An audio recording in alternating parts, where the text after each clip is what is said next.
You ever sit alone with your thoughts and suddenly feel like you're carrying the weight of memories that no longer serve you? I know that feeling all too well. Turning 50 was more than just another birthday. It was like the start of an unexpected emotional clean-out. And honestly, I didn't even realize how much I'd been holding on to until I couldn't anymore. It's funny how life sneaks up on you. In my 30s and 40s, I was busy building a career, raising kids, managing a home, and doing all the things that make life look successful on the outside. But inside, there were all these unresolved stories, mistakes I made, relationships that didn't work out, opportunities one missed. I carried them around like a backpack full of stones. Maybe you know what I mean. One afternoon, I caught myself replaying an argument I'd had with a friend from over 15 years ago. 15.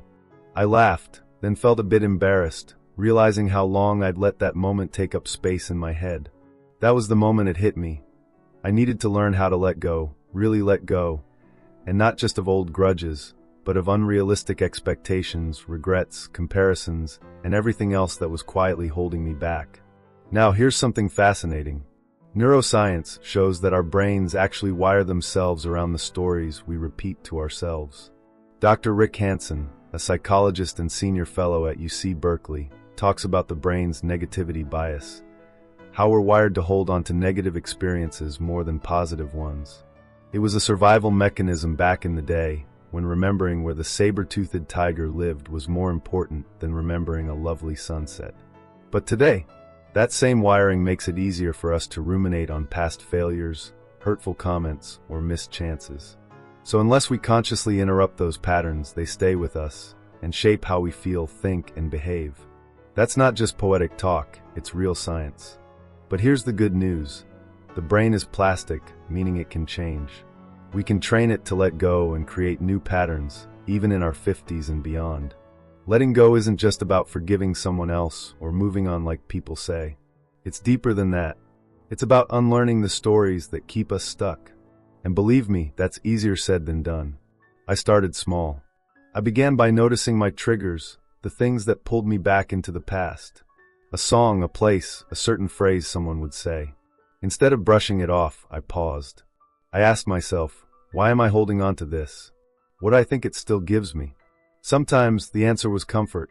Other times it was a sense of identity, like I didn't know who I'd be without that old story. But piece by piece, I started rewriting those stories. I stopped defining myself by who hurt me or where I failed. Instead, I focused on what I'd learned and how far I'd come. Let me tell you about a friend of mine, Carla. She spent most of her adult life trying to please her parents, even after they passed. Sounds strange, right? But it's real. She would second-guess her decisions, imagine what her mom might have said, and feel guilty for not living up to a version of herself that no longer existed. One day, she realized that she was living a ghost life, haunted by expectations that weren't even hers anymore. That's when she began her own journey of letting go. And guess what? She's now painting full-time, something she'd wanted to do since she was 20. Stories like Carla's, and my own, remind me how powerful it is when we finally give ourselves permission to release what no longer serves us. And letting go doesn't mean forgetting or pretending it didn't happen. It means choosing peace over pain, presence over the past. But maybe the most surprising thing I learned was that letting go isn't a one-time thing. It's a practice, a daily conscious choice. Some days I'm great at it. Other days I still get tripped up. But that's okay. Growth isn't linear. It loops, dips, and spirals. And honestly, that's what makes it beautiful. Before we keep going, I'd love your help with something. If you're enjoying this video so far, comment Y below. If not, comment N. It helps me know what's working and what to improve. And don't forget to hit subscribe if you haven't yet. Now let's dive deeper. So how do you actually start letting go when your mind has been rehearsing those same old patterns for decades? For me, the breakthrough came through mindfulness. Not the fancy, intimidating kind where you sit on a mountaintop and chant OM. Just the practice of noticing my thoughts without getting swept away by them. There's a well-known study by Harvard psychologists Killingsworth and Gilbert that found people are happier when they're focused on the present moment, regardless of what they're doing. Even mundane tasks like washing dishes led to higher happiness if the person was present. That's powerful, isn't it? It means that peace doesn't come from changing our circumstances, but from changing how we relate to our thoughts. When I started being more present, I noticed how often my mind drifted into the past, trying to rewrite it. I'd go over old conversations and wonder what I should have said instead. But each time I gently brought my focus back to now, to the smell of coffee, the feel of the sun on my skin, the sound of birds outside. It was like dropping a heavy suitcase. Just for a moment, I felt light, and those moments add up. Next, I want to share how I dealt with one of the hardest emotions to let go of: guilt. It's sneaky, stubborn, and often disguised as responsibility. But trust me, it's not the same thing. Guilt can keep us stuck far longer than the original mistake ever did. In the next part, we'll explore how I came to terms with guilt from the past, and the unexpected way it helped me feel free again. Before we begin, I want to make one thing clear. This video is for informational purposes only, and is based on publicly available research. Everyone's health is different, so always consult your doctor or a qualified healthcare provider before making any changes to your lifestyle, diet, or exercise routine. Scientific knowledge is always evolving, and what works for one person may not work for another. Now, let's keep going. I mentioned guilt earlier, and I want to go a little deeper into that because for me, and for many others I've talked to, it's one of the hardest emotions to let go of. Guilt can feel like a heavy coat you can't take off. Even when no one else remembers your mistake, you do. You replay it, you punish yourself, and you tell yourself you're being accountable. But after a while, that accountability turns into self-sabotage. In my 50s, I started noticing how guilt had subtly shaped so many of my decisions. Not just the big ones like apologizing too much or avoiding conflict, but the small, everyday ones, saying yes when I meant no, overcompensating, staying quiet when I had something important to say. It was exhausting. There was one moment that really cracked me open. I was talking with my son, he's grown now, and I brought up something I regretted from his childhood. I expected him to nod and maybe confirm how I'd messed up. Instead, he looked at me, half confused, and said, "Mom, I don't even remember that." That simple sentence hit me like a wave. Here I was, carrying years of guilt over something that hadn't even made a dent in his memory. That's when I realized guilt often lives in isolation. We carry it alone. And sometimes we've built it up so much in our heads that it's no longer about the past. It's about how we've come to define ourselves. So how do you let go of guilt without feeling like you're giving yourself a free pass? Well, one thing that helped me was this. Compassion isn't the same as denial. You can hold yourself accountable and still be kind to yourself. In fact, research from Kristen Neff, a pioneer in the field of self-compassion at the University of Texas, shows that people who practice self-compassion are more likely to take responsibility for their actions and make amends, not less. That completely turned my thinking around. I always thought guilt was a motivator, but it turns out shame and guilt often paralyze us. They keep us stuck in the past. Self-compassion, on the other hand, moves us forward. I started doing something simple but powerful. I wrote letters to myself. Not apology letters, but understanding letters. I'd write from the perspective of my older, wiser self, the one who sees the big picture. Sometimes, I'd write as if I were speaking to a friend, because isn't it true that we're usually much kinder to others than we are to ourselves? One of those letters said, "You were doing the best you could with what you knew at the time. You made mistakes, yes, but you also showed up. You loved, you tried, and you kept going." Just writing those words made me cry, but it also made me breathe easier. And that's when something else became clear. Letting go of guilt also means forgiving yourself. Not just once, but over and over again.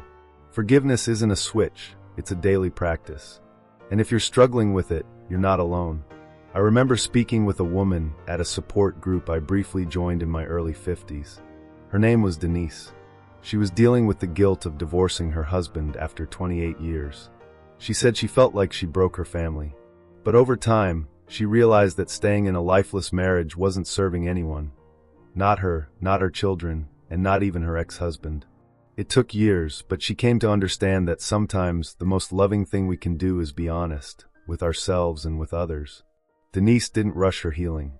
She gave herself permission to feel all of it, the sadness, the relief, the guilt, the freedom. And slowly, she forgave herself. Today, she's mentoring other women going through the same thing. That's the beauty of letting go. It doesn't just free you, it creates space for others to find healing too. There's also a more physical side to all of this. When we hold on to emotional burdens like guilt, our bodies keep the score. That phrase comes from the title of a groundbreaking book by Dr. Bessel van der Kolk, who spent decades studying trauma and the body. He found that unprocessed emotions can show up as chronic pain, tension, insomnia, even illness. When I first read that, it made me pause. Was my tight jaw or stiff shoulders really just about posture, or was I clenching onto something emotionally? So I started paying attention. When guilt showed up, I didn't push it down. I sat with it. I acknowledged it. I breathed through it. Sometimes I'd even say out loud, "I see you. I'm letting you go." It sounds silly, I know. But speaking things out loud can be a powerful way to disrupt the loop in our minds. Over time, those physical symptoms began to soften. I slept better. I smiled more. I stopped reacting so quickly. That's when I knew that the emotional work was truly reshaping me, not just mentally, but physically. And just when I thought I was making great progress, another layer showed up. Comparison. Oh, comparison. That sneaky little thief of joy. In the next part, I'll talk about how I stopped comparing my life to everyone else's, and the surprising way that changed my relationships, my career, and my sense of peace. Letting go of comparison. Now there's a challenge that snuck up on me. You see, for a long time, I didn't think I was the jealous type.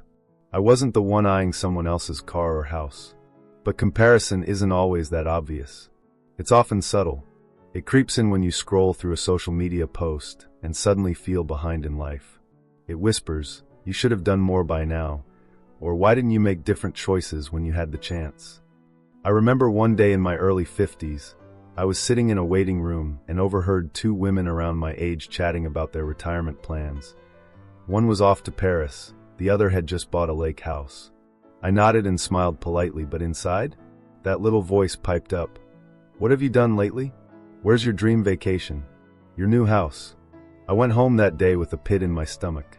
Not because I wanted what they had, but because I suddenly questioned the choices I'd made. That's when I realized comparison isn't always about envy. Sometimes it's about regret, and regret can keep us frozen in the past, endlessly second-guessing ourselves. But here's what changed everything. I read a study from Cornell University that explored what people regret most in life. Surprisingly, it wasn't bad decisions or financial mistakes.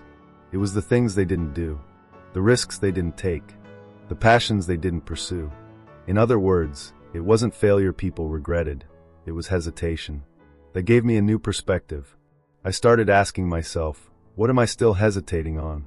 Because regret doesn't just come from our past.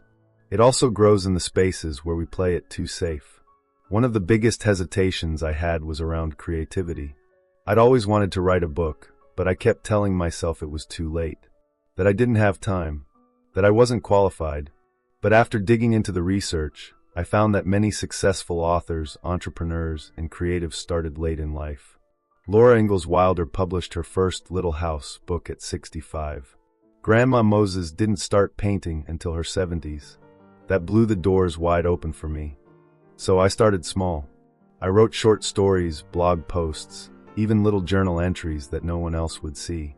And here's the surprising thing. Just the act of creating something, anything, shifted my entire sense of self-worth. It made me realize that letting go of comparison means embracing your own timeline. It means celebrating progress over perfection. It also means letting go of this idea that there's a singular right path. In my 30s and 40s, I often believed success looked a certain way. Steady job, a happy marriage, a house, retirement savings. And those things are wonderful. But in my 50s, I began to redefine success as something more personal. Peace of mind, meaningful relationships, and living in alignment with who I really am. One woman who really inspired me was my friend Layla. She went through a major career change at 56, left the corporate world entirely to start a small gardening business. She told me she was terrified at first. People around her said, "Why would you leave a stable job now?"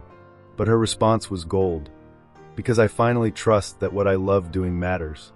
Now, every time I drive past her little shop and see her out front with her gloves and sun hat, Smiling and surrounded by blooming flowers, I'm reminded, fulfillment isn't measured by titles or paychecks. It's measured by joy and purpose. Letting go of comparison also helped me heal old friendships. When you stop measuring your life against someone else's, you free yourself to truly celebrate others without resentment. I used to feel a twinge of bitterness when a friend got promoted or bought a beautiful new home. Now, I cheer them on, because their success doesn't mean my story is lacking. It just means we're on different journeys. And here's something powerful. Studies in positive psychology, particularly the work of Dr. Sonia Lyubomirsky, have shown that practicing gratitude and savoring your own experiences can significantly reduce feelings of envy and increase overall life satisfaction. That's not just feel-good fluff, it's neuroscience. When you focus on what's working in your life, your brain starts to rewire for optimism. You build emotional resilience. So now, when I catch myself slipping into comparison, I pause. I name 3 things I'm grateful for in that moment, no matter how small. A hot cup of tea, a good conversation, a laugh with my sister. It grounds me. It reminds me that I'm enough, just as I am. Another practice that's helped: rewriting my inner narrative. We all carry around stories about who we are. Some of them were written in childhood, some handed to us by society, teachers, partners. Stories like "I'm not creative," or "I'm bad with money," or "I don't deserve to be happy." Those scripts play on repeat until we forget they're not facts, they're just familiar thoughts. In my 50s, I began to challenge those stories. I'd ask myself, who told me this, and why am I still believing it? And then I'd rewrite it. For example, instead of "I'm not good at technology," I'd say, "I'm learning to navigate new tools, and that's empowering." A small shift in language, but a big shift in identity. We become the stories we tell ourselves. So why not tell better ones? And yes, it's not easy. Sometimes the old narratives fight to stay. But each time you choose to believe a more empowering version of yourself, you make it a little easier the next time. In the final part, I'll talk about what all of this has led to: a lighter, freer way of living. I'll share the most surprising lesson I've learned in this journey, and how it changed the way I look at aging, joy, and the future. Looking back now, if I had to sum up what letting go has given me, I'd say freedom. Not the kind of freedom you get from travel or retirement or an empty house, but the kind of freedom that starts inside your chest. That deep exhale when you realize you don't have to carry the past with you anymore. That powerful, peaceful feeling when you stop chasing perfection and start embracing the life you actually have.